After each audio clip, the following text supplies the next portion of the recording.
کلام خدا میں سے آج جو ہم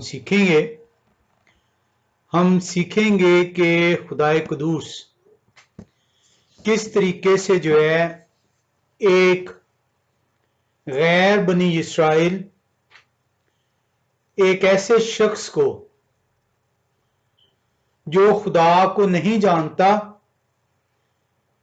خدا کو نہ جاننے سے مراد خدا کے حکموں پر عمل پیرا نہیں ہے، ان کو اپنا خدا اپنا معبود نہیں گردانتا، خدا کس طریقے سے ایسے شخص کو اپنا چرواہا گردانتے ہیں۔ آج کا جو موضوع ہے وہ ہے قریش کو خدا اپنا ممسوح کیوں چنتے ہیں۔ ہم یہوہ میرے چپان میں مختلف چیزوں کو سیکھ رہے ہیں، اور آج اس کے اندر ہم دیکھیں گے کہ یہوہ ایک ایسے چپان کو چنتے ہیں جو کہ ان کو اپنا معبود نہیں گردانتا۔ یہ وہ واحد نام ہے جس کو نام لے کر پکارا گیا ہے، اور خدائے قدوس اس کو اس کے نام سے پکارتے ہیں، اور وہ کہتے ہیں یہ میرا چنا ہوا ممسوح ہے۔ آئے ہم یہ دیکھیں کہ خدائے قدوس نے ایسے شخص کو جو انہیں اپنا معبود نہیں گردانتا، ایسے شخص کو وہ کیوں چنتے ہیں۔ ان حالات کو دیکھنا ہوگا کہ حالات وہ کیا ہیں، وہ کیا سبب ہے جس کی وجہ سے جو ہے یہوہ خدائے قدوس قریش کو جو ان سے اپنا ممسوح چنتے ہیں۔ ہم یہاں پہ جب حالات کو دیکھتے ہیں تو ہمیں سیکھنے کو ملتا ہے کلام خدا سے کہ خدائے قدوس جو ہیں وہ بڑے واضح طور پر یہ بیان کرتے ہیں بنی اسرائیل کو کہ تمہاری جو بخشش ہے، تمہاری جو بحالی ہے، تمہاری جو رہائی ہے، وہ تمہارے کاموں کے سبب سے نہیں ہے۔ تمہاری رہائی، تمہاری بخشش، تمہاری جون سی جو ظلمت سے رہائی ہے، غلامی سے نجات ہے، وہ میرے فضل کے سبب سے ہوگی۔ وہ اس سبب سے نہیں ہے کہ تم لوگوں نے میرے احکامات کی پابندی کی، بلکہ اس کے برعکس نہ صرف تم نے بلکہ تمہارے چرواہوں نے بھی، تمہارے پریسٹوں نے میرے حکموں کو پراگندہ کیا۔ وہ یہ بیان کرتے ہیں خدائے قدوس کہ تمہیں اس کا حساب دینا ہوگا، میں تمہیں تمہارے گناہوں کی سزا دوں گا، اور سزا تمہیں جو ہے بابل کی غلامی میں بھیجوں گا۔ کلام خدا کے اندر ہمیں اس سزا کا جو انس ہے وہ ذکر بارہا ملتا ہے۔ آج ہم جس موضوع کو لے کر سیکھنا چاہ رہے ہیں خدائے قدوس کی حکمت سے کہ خدائے قدوس یہوہ خدا نے قریش کو اپنا ممسوح کیوں چنا، ہم اس کے لیے یشعیاہ نبی کی کتاب 43ویں باب اور اس کی 28ویں آیت میں آئیں گے۔ یشعیاہ نبی کی کتاب 43واں باب اور جب اس کی 28ویں آیت میں ہم آتے ہیں تو یہاں پہ خدائے قدوس بنی اسرائیل کو واضح طور پر بیان کرتے ہیں کہ میں کیوں تمہیں سزا دینے کو تیار ہوں،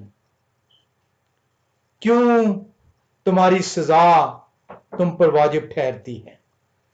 یشعیاہ 43:28 میں خدائے قدوس فرماتے ہیں، اس لیے میں نے مقدس کے امیروں کو ناپاک ٹھہرایا اور یعقوب کو لعنت اور اسرائیل کو تانا زنی کے حوالہ کیا۔ اب یہاں پہ 28ویں آیت یشیاء نبی کی کتاب 43ویں باب میں اس بیان کو جو خدا قدوس کرنے کو ہے، اس ججمنٹ کو جو ان کے اوپر ہونے کو ہے، پیشتری سے یشیاء نبی کی زبانی بیان کر دیتے ہیں۔ بنی اسرائیل اپنے کیے کی سزا بھگتے گی۔ آج جو لوگ یہ سمجھتے ہیں کہ وہ خدا کے حکموں کو توڑ کر، خدا کے حکموں کو ناچیز جان کر، خدا کے حکموں پر پورے دل کے ساتھ عمل نہ کر کر وہ بچ پائیں گے، ہرگز ہرگز وہ سزا سے نہیں بچ پائیں گے۔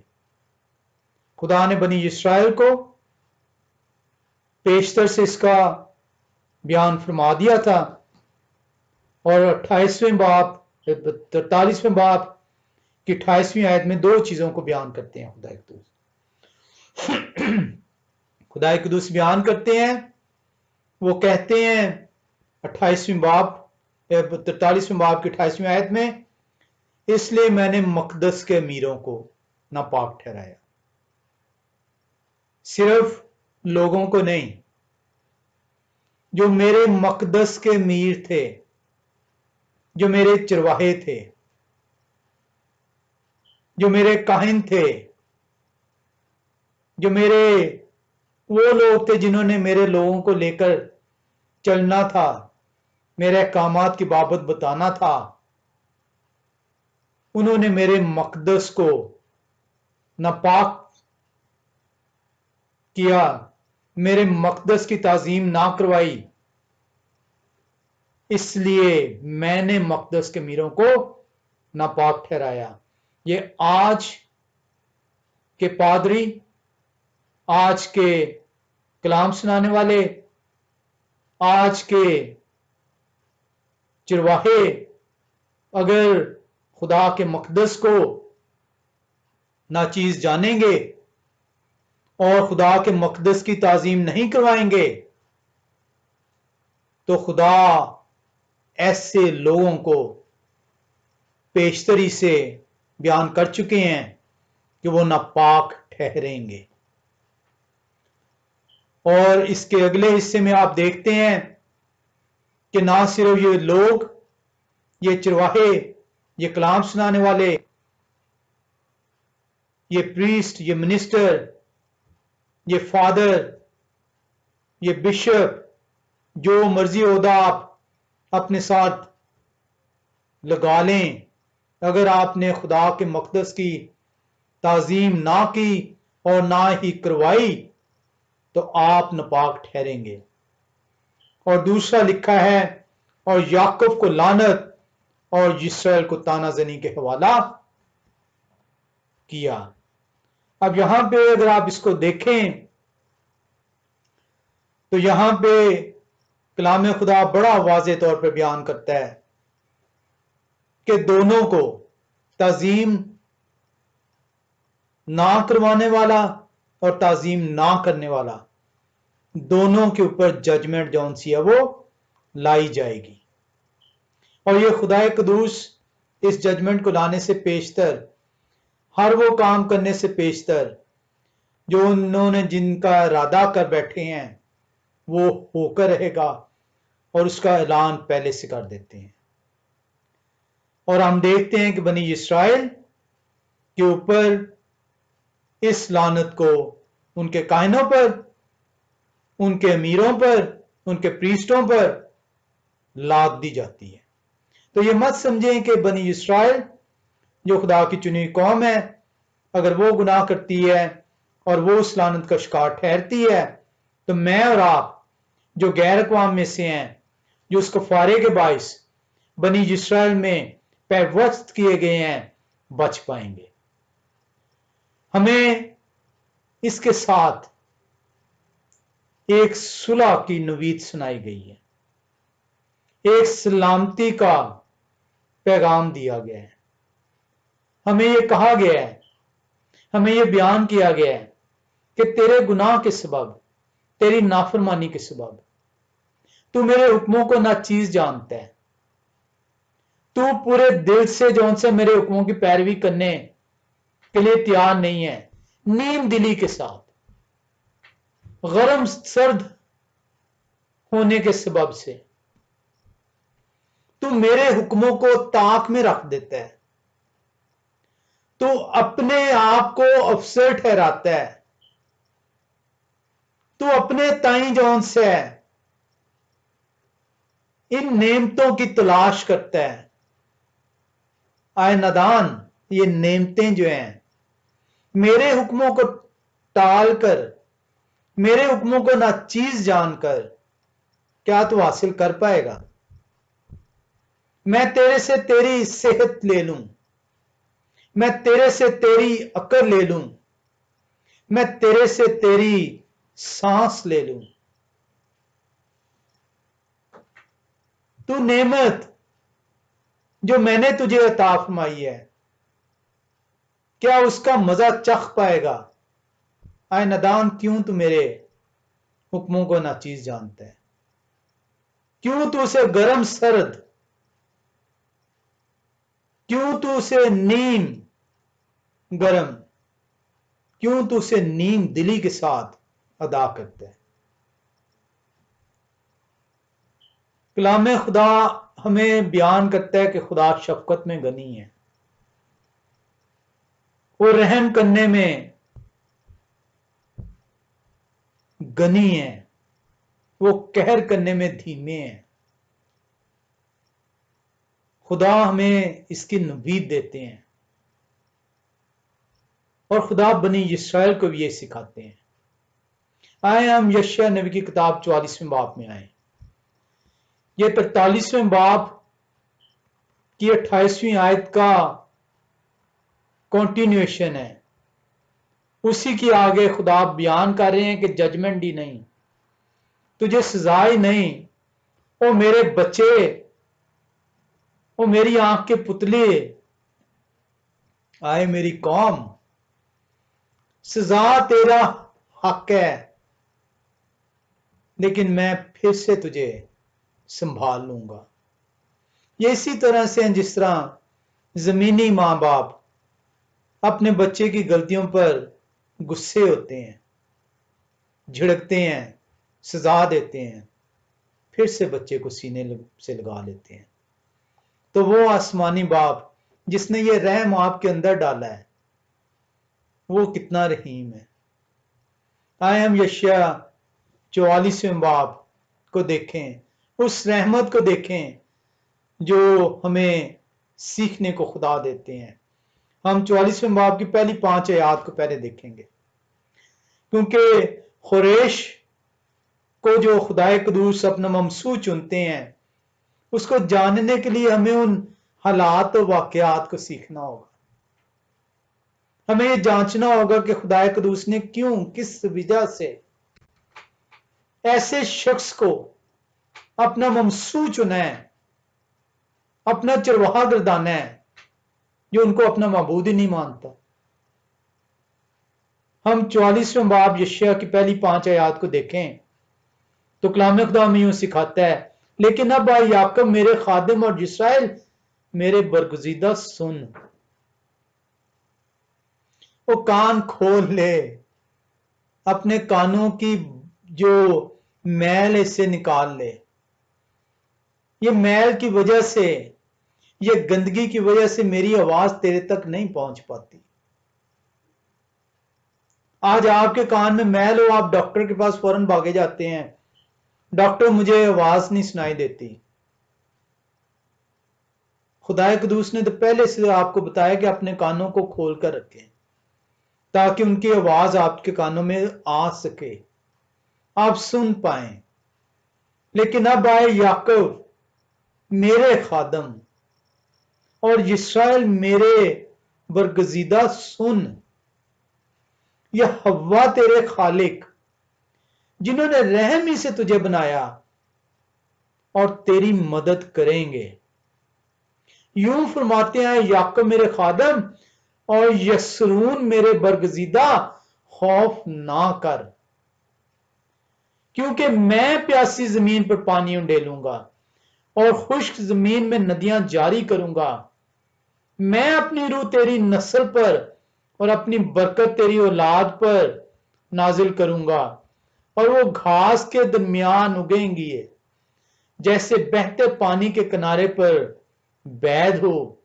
ایک تو کہے گا کہ میں یہوہ کا ہوں، اور دوسرا اپنے آپ کو یعقوب کے نام کا ٹھہرائے گا، اور تیسرا اپنے ہاتھ پر لکھے گا میں یہوہ کا ہوں، اور اپنے آپ کو اسرائیل کے نام سے مقلب کرے گا. کلام خدا ہمیں بیان کرتے ہیں.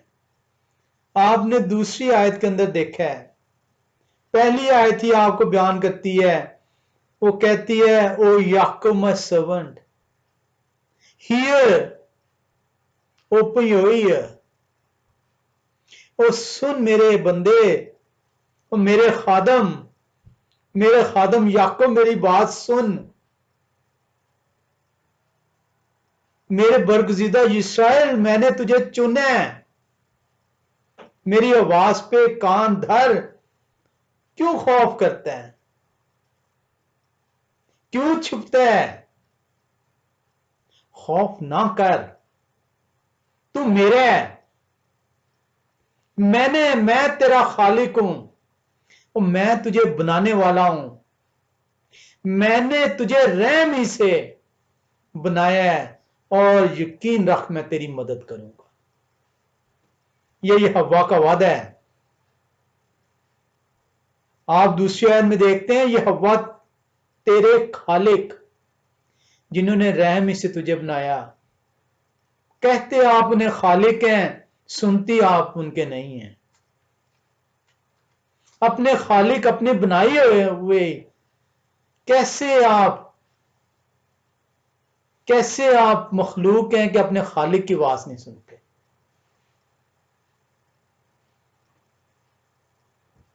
کیا ایسی مخلوق کا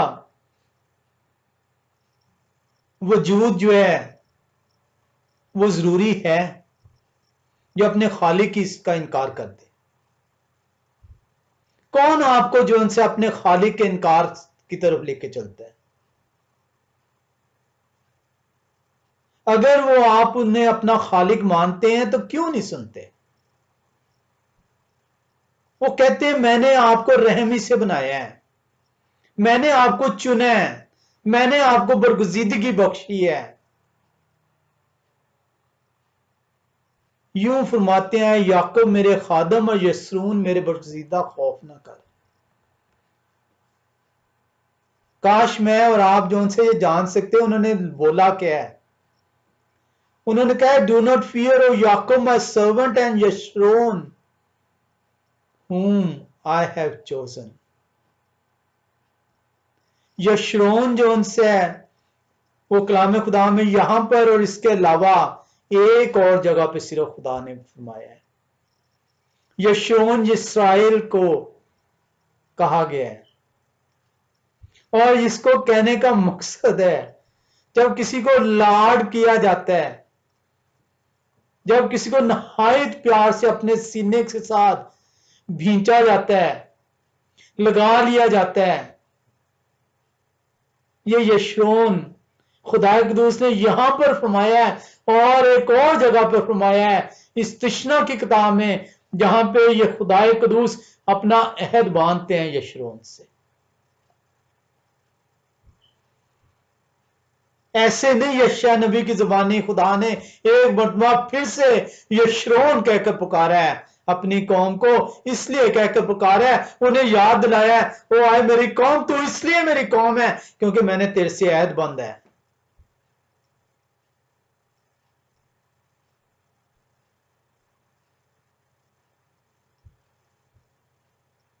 اس کو آپ استشنا کی کتاب 32ویں باب کے اندر 15ویں آیت اور 33ویں باب کے اندر 5ویں اور 26ویں آیت میں دیکھ سکتے ہیں.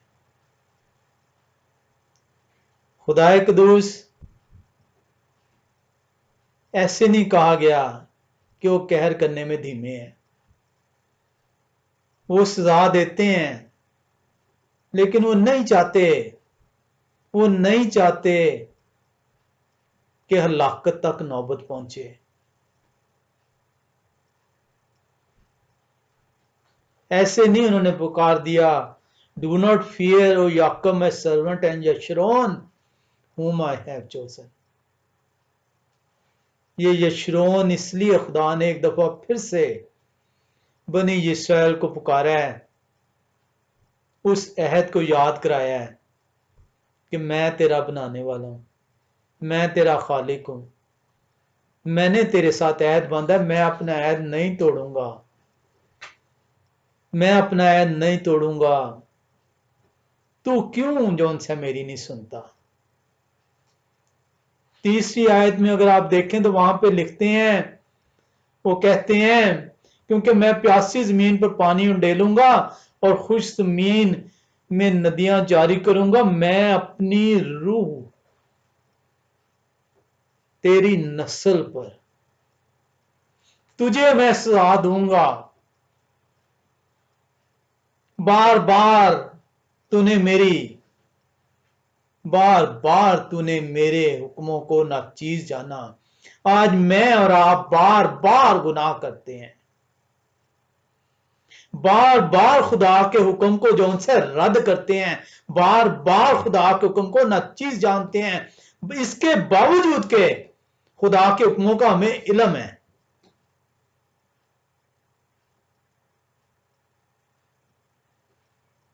ہمیں علم ہے کہ ہم نے سبت کی جو سی ہے پیروی کرنی ہے، ہمیں علم ہے کہ ہم نے خدا کے حکموں کو ماننا ہے.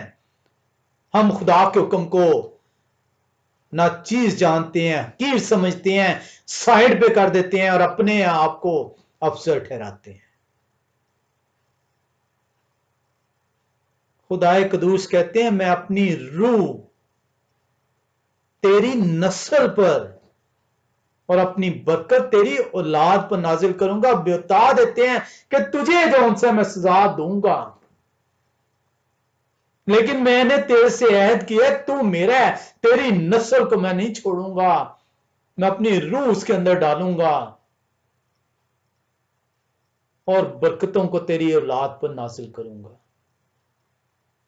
آئے نادانوں، ابھی بھی وقت ہے، خدا کی طرف رجوع کرو، اپنے کانوں کو کھول لو، خدائے قدوس کی آواز کو سنو، دیکھو کہ خدائے قدوس رحم کرنے میں گنی ہے اور قہر کرنے میں دھیمے ہیں. وہ کہتے ہیں میں نے تجھے بنایا ہے، میں تیرا خالق ہوں، تجھے میں نے رحم ہی سے بنایا ہے. کیوں تو ڈرتا ہے، تو کیوں خوف کرتا ہے کہ میں تجھے برکتیں نہیں دوں گا؟ کیوں تو میرے حکموں کو ناچیز جانتا ہے؟ کیوں تو تگودور کرتا ہے؟ کیوں تو میرے حکموں کو ناچیز جان کر اپنی نعمتوں کی تلاش میں بھٹکنا چاہتا ہے؟ اگر تو یہ کرنا چاہتا ہے تو پھر میری سزا بھی تیرے لیے واجب ہے. تو اپنی سزا خود چنتا ہے، پر میں اس کے باوجود تیری نسل پر رحم کروں گا، تیری نسل میں اپنی روح ڈالوں گا کہ وہ میری پیروی کرے. اور اسی چیز کو آپ دیکھیں گے کہ یہ وہ سبب ہیں کہ اس بنی اسرائیل کو غلامی میں بھیجا جاتا ہے، لیکن ان کی نسل کو جس کا وعدہ خدا نے کیا تیسری آیت میں غلامی سے باہر لے آتے ہیں.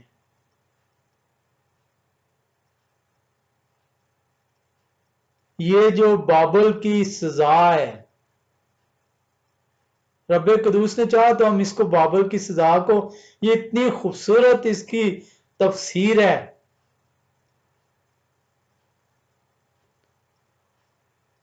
ایک ایک لفظ کو اتنا خوبصورت بیان کیا گیا ہے. کہ کس طریقے سے انہوں نے خدا کی تحقیر کی، کس طریقے سے خدا ان کو لے کر گئے، اس پوری ہسٹری کو جو ہے بیان کیا گیا ہے، اور کس طریقے سے خدا انہیں واپس لے کر آئے اس وعدے کے مطابق جو خدا قدوس نے یشیع نبی کی بابت کہا تھا۔ ایک دفعہ پھر سے انہیں بتا دیا، اے یشرون، میں نے تجھ سے آیت باندھا ہے۔ ایسے نہیں یشرون کا کہہ دیا تھا، میرے اور آپ کے لیے تو خدا سے دوری کے سبب ایک عام سا لفظ تھا، اس کی گہرائی میں جائیں گے آپ کو اندازہ ہوگا خدا قدوس نے بات کیا کی تھی۔ خدا قدوس نے بنی اسرائیل کو یہ بتایا تھا، تو نے مجھے چھوڑ دیا ہے، تو نے مجھے اپنا معبود ماننے سے انکار کر دیا، تو کسی اور معبود کی پیروی میں چلا گیا ہے، تو بت پرستی میں آ گیا ہے، تو نے اپنے لیے خدا گھڑ لیا ہے۔ میں تجھ سے اس بت پرستی کی سزا دوں گا، تجھ سے بدلہ لوں گا، لیکن تیری نسل میں اپنی روح ڈالوں گا اور تیری نسل کو برکتوں سے مالا مال ٹھہراؤں گا۔ یہ بابل کی سزا جون سی ہے، بنی اسرائیل ایسے نہیں غلامی میں گئی، بنی اسرائیل میں سے بت پرستی نکالنے کے لیے خدا قدوس نے بنی اسرائیل کو غلامی میں بھیجا تھا، اور جب واپس لے کے آتے ہیں خدا قدوس، اس دن کے بعد سے بنی اسرائیل نے آج تک بت پرستی نہیں کی۔ بابل کی غلامی بنی اسرائیل میں سے بت پرستی نکالنے کے لیے خدا قدوس نے انہیں غلامی میں بھیجا۔ اٹھائیں تاریخ اور دیکھیں کہ اس دن کے بعد جس دن سے بنی اسرائیل بابل کی غلامی سے واپس آتی ہے، بت پرستی ان میں سے نکل جاتی ہے۔ کیا آپ اس کا انتظار کر رہے ہیں کہ آپ جو اپنے گھروں میں بت لگائے بیٹھے ہیں، جو اپنے گلوں میں بت لٹکائے ہوئے ہیں، جو دیواروں پہ چسپا کیے بیٹھے ہیں، آج بھی آپ کے یہی پریسٹ، یہی پادری، یہی جو ان سے کلام سنانے والے، انہوں نے آپ کو بت پرستی پہ لگایا ہوا ہے، انہوں نے ہی آپ کو خدا کی تعظیم جون سی ہے کرنے سے روکا ہوا ہے۔ آپ کے دلوں کے اندر، آپ کے کانوں کے اندر انہوں نے ڈال دیا ہے۔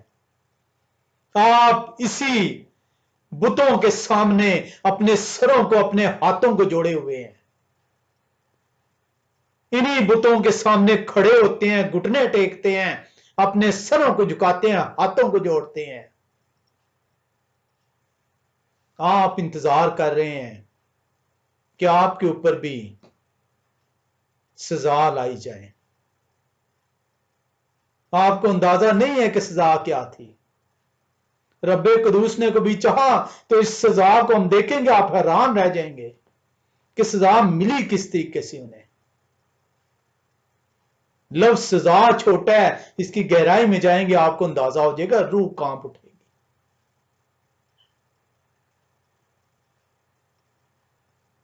آج آپ نے تصویریں بنا لی اور اس تصویر کو مسیح کی تصویر کہہ دیا اور اپنے گھروں میں لٹکا لی، بت بنا کے اپنے گھروں میں رکھ لیے۔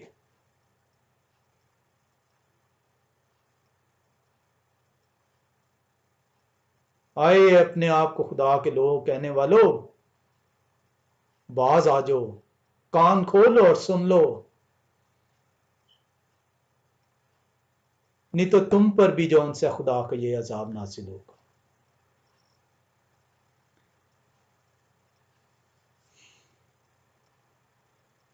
ایسے نہیں خدا قدوس نے کہا تھا کہ میں تیری نسل پر رحمت کروں گا، میں تیری نسل میں اپنی روح ڈالوں گا۔ 70 سال کی غلامی کے بعد جو اگلی نسل ہے، خدا اس کو واپس لے کر آتے ہیں، خدا بنی اسرائیل کی بحالی کرتے ہیں۔ خدا قدوس اس بحالی کو عزرا نبی کی بیان کرتے ہیں۔ آئے ہم عزرا نبی کی کتاب پہلے باب میں چلیں اور پہلی 5 آیات کو دیکھیں۔ ہم یشیاء نبی کی کتاب 44 باب میں رہیں گے، لیکن اس بحالی کو دیکھنے کے لیے ہم عزرا پہلا باب اس کی پہلی 5 آیات کو دیکھیں گے۔ کلام خدا بیان کرتا ہے، اور شاہ فارس خورش کی سلطنت کے پہلے سال میں، اس لیے کہ یہوہ کا کلام جو یرمایہ نبی کی زبانی آیا تھا وہ پورا ہو، یہوہ نے شاہ فارس خورش کا دل ابھارا۔ یہوہ نے شاہ فارس خورش کا دل ابھارا، سو اس نے اپنی مملکت میں منادی کرائی، اور اس مضمون کا فرمان بھی لکھا کہ شاہ فارس خورش یوں فرماتا ہے کہ یہوہ آسمان کے خدا نے زمین کی سب مملکتیں مجھے بخشی ہیں، اور میں نہیں اس قابل، یہوہ آسمان کے خدا نے، اور مجھے تاکید کی ہے کہ میں یروشلم کو جو یہودا میں ہے ان کے لیے ایک مسکن بناؤں، پس تمہارے درمیان جو کوئی ان کی ساری قوم میں سے ہو، ان کا خدا ان کے ساتھ ہو، اور وہ یروشلم کو جو یہودا میں ہے جائے، اور یہوہ اسرائیل کے خدا کے گھر جو یروشلم میں ہے بنائے، اور جو کوئی کسی جگہ اس نے قیام کیا باقی رہا ہو تو اسی جگہ کے لوگ چاندی اور سونے اور مال مویشی سے اس کی مدد کریں، اور علاوہ اس کے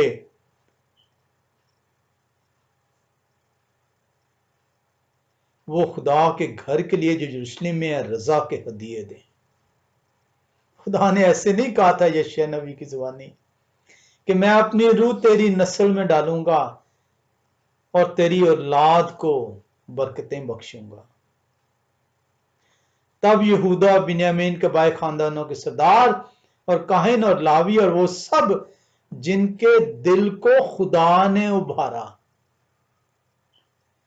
اٹھے کہ جا کر یہوہ کا گھر جو یروشلم میں ہے بنائیں۔ تو خدا بڑے واضح طور پر یشیاء نبی کی زبانی جو انہوں نے 140 سال پہلے بیان کر دیا تھا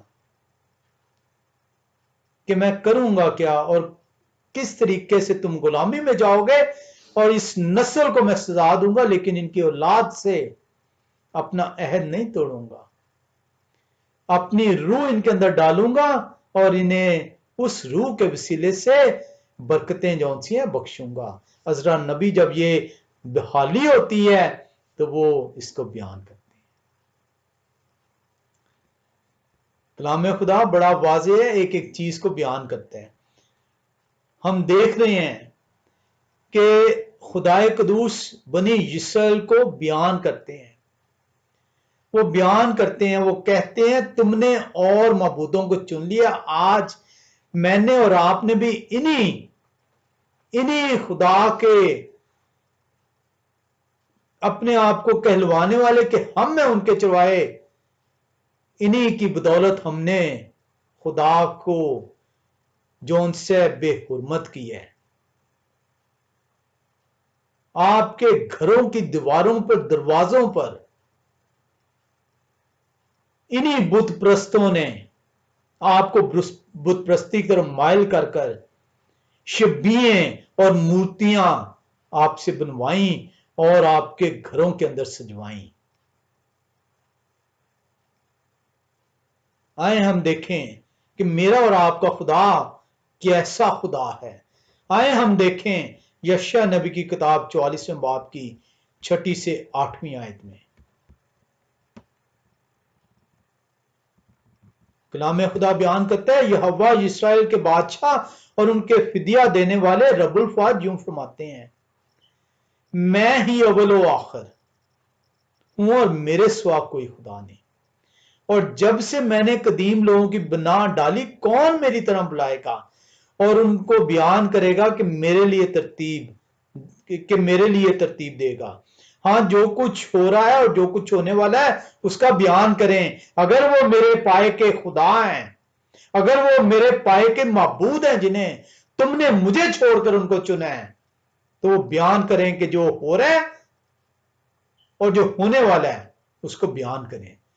تم نہ ڈرو اور ہراساں نہ ہو، کیا میں نے قدیم اسے تجھے یہ نہیں بتایا اور ظاہر نہیں کیا؟ تم میرے گواہ ہو، کیا میرے سوا کوئی اور خدا ہے؟ نہیں، کوئی چٹان نہیں، میں تو کوئی نہیں جانتا، میں نے تو کسی کو نہیں چنا، اور تو نے کس طریقے سے جون سے ہے اپنے آپ کو دوسرے خداؤں کی طرف مائل کر دیا، تو نے کس طریقے سے مجھے رد کر دیا۔ میں نے تجھے حکم دیا تھا بت پرستی نہ کرنا، اپنے لیے شبیہ نہ بنانا، اپنے لیے کوئی مورت نہ بنانا، اس کے آگے اپنا سر نہ جھکانا، اس کے آگے دعائیں منتیں نہ کرنا، میری تعظیم کرنا۔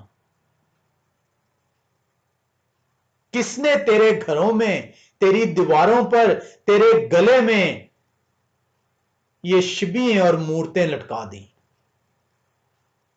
کس نے تجھے بتایا ان کے آگے سر جھکا؟ کس نے تجھے بتایا ان کے آگے ہاتھ جوڑ؟ کس نے تجھے بتایا کہ ان کے آگے مناجاتیں کر؟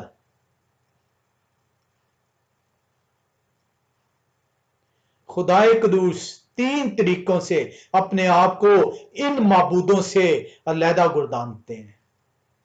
تین طریقے خدا نے یہاں پر آپ کو سکھائے ہیں۔ وہ کہتے ہیں میں ہی اول اور میں ہی آخر ہوں، نہ مجھ سے پہلے اور نہ میرے بعد ہے کوئی۔ اور خدائے قدوس نے اس الفا اور اومیگا، الف اور تو، اور the first and the last,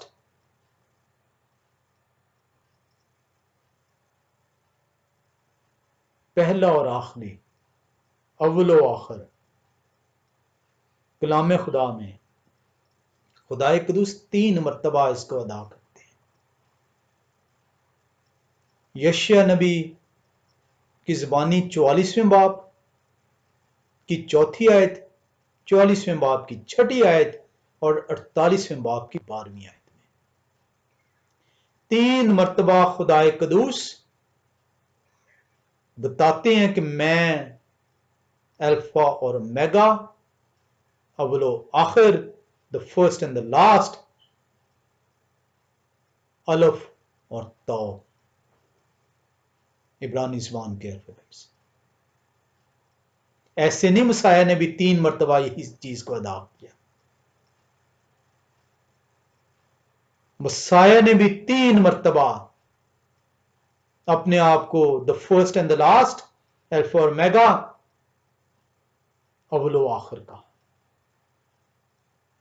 اور اس کو آپ مکاشفہ کی کتاب پہلا باب 11ویں آیت، 17ویں آیت اور 22ویں باب کی 13ویں آیت میں دیکھتے ہیں۔ میں اور باپ ایک ہے۔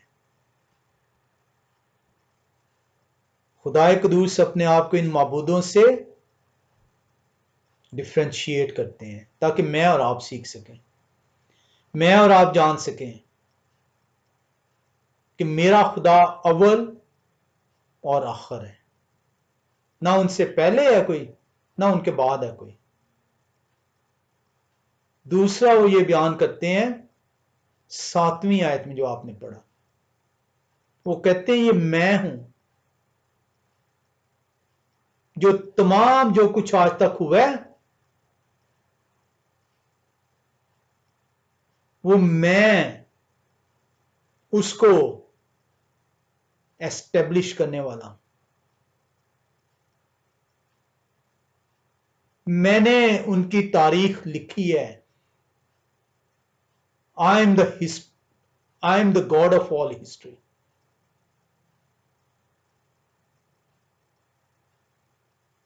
اور جب آپ 8ویں آیت اس کے ساتھ دیکھتے ہیں تو وہاں پہ وہ واضح بیان کرتے ہیں کہ نہ صرف قدیم سے بلکہ آنے والا جو وقت ہے اس کو بھی میں ہوں جو صرف جانتا ہوں. اور اسی لیے وہ کہتے ہیں جو تیرا معبود ہے اسے کہہ کہ وہ بیان کرے.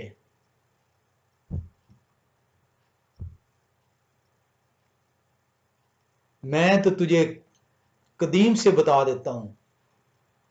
تو جو مجھے چھوڑے بیٹھے ہے میں نے تجھے آج واضح بتا دیا یشیا نبی کی زبانی 43ویں باب کی 28ویں آیت میں کہ میں تجھے غلامی میں بھیجوں گا. تقریباً 150 سال پہلے تجھے آگاہ کر رہا ہوں. ایسا نہ ہو کہ تو کہے کہ مجھے تو پتہ ہی نہیں تھا.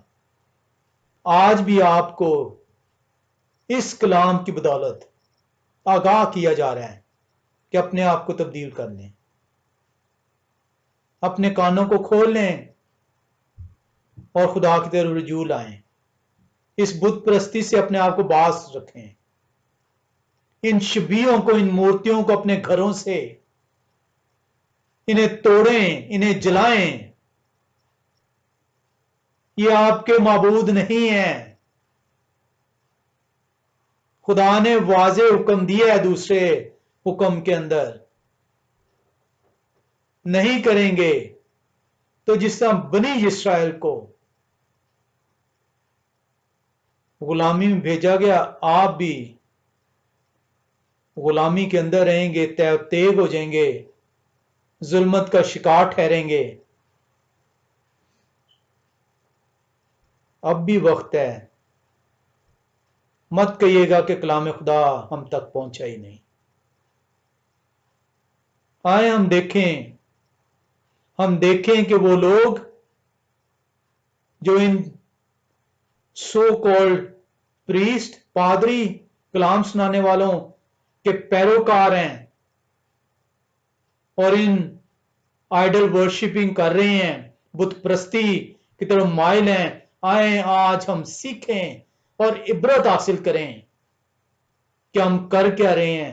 آج اس کلام کو سننے کے بعد اگر آپ کے اندر ذرا سی بھی دنائی ہوئی تو آپ کو فرق نظر آئے گا اور آپ کو احساس ہوگا کہ آپ آج تک کرتے کیا رہے ہیں. ہم یشیا نبی کی کتاب 44ویں باب میں ہیں اور ہم اس کی 9 سے 20ویں آیت کا مطالعہ کریں گے. 9 سے 20ویں آیت میں جب آپ جاتے ہیں تو کلام خدا ہمیں واضح طور پر اس بت پرستی کی مذمت بیان کرتا ہے. لکھا ہے کھودی ہوئی مورتوں کے بنانے والے سب کے سب باطل ہیں اور ان کی پسندیدہ چیزیں بے نفع. انہی کے گواہ دیکھتے نہیں اور سمجھتے نہیں تاکہ پشیمان ہو. کس نے کوئی بت بنائے یا کوئی مورت ڈھالی جس سے کچھ فائدہ ہو؟ دیکھ اس کے سب ساتھی شرمندہ ہوں گے کیونکہ بنانے والے تو انسان ہیں. وہ سب کے سب جمع ہو کر کھڑے ہوں، وہ ڈر جائیں گے، وہ سب کے سب شرمندہ ہوں گے. لوہار کلہاڑا بناتا ہے اور اپنا کام انگاروں سے کرتا ہے اور اسے ہتھوڑوں سے درست کرتا اور اپنے بازو کی قوت سے گھڑتا ہے. ہاں وہ بھوکا ہو جاتا ہے اور اس کا زور گھٹ جاتا ہے. وہ پانی نہیں پیتا اور تھک جاتا ہے. بڑا ہی سود پھیلاتا ہے اور نکیلے ہتھیار سے اس کی صورت کھینچتا ہے. وہ اس کو رندے سے صاف کرتا ہے اور پرکار سے اس پر نقش بناتا ہے. وہ اسے انسان کی شکل بلکہ آدمی کی خوبصورت شبیہ بناتا ہے تاکہ اسے گھر میں نصب کرے. وہ دیوداروں کو اپنے لیے کاٹتا ہے اور قسم قسم کے بلوتوں کو لیتا ہے اور جنگل کے درختوں سے جس کو پسند کرتا ہے وہ سنوبر کا درخت لگاتا ہے اور می اسے سینچتا ہے.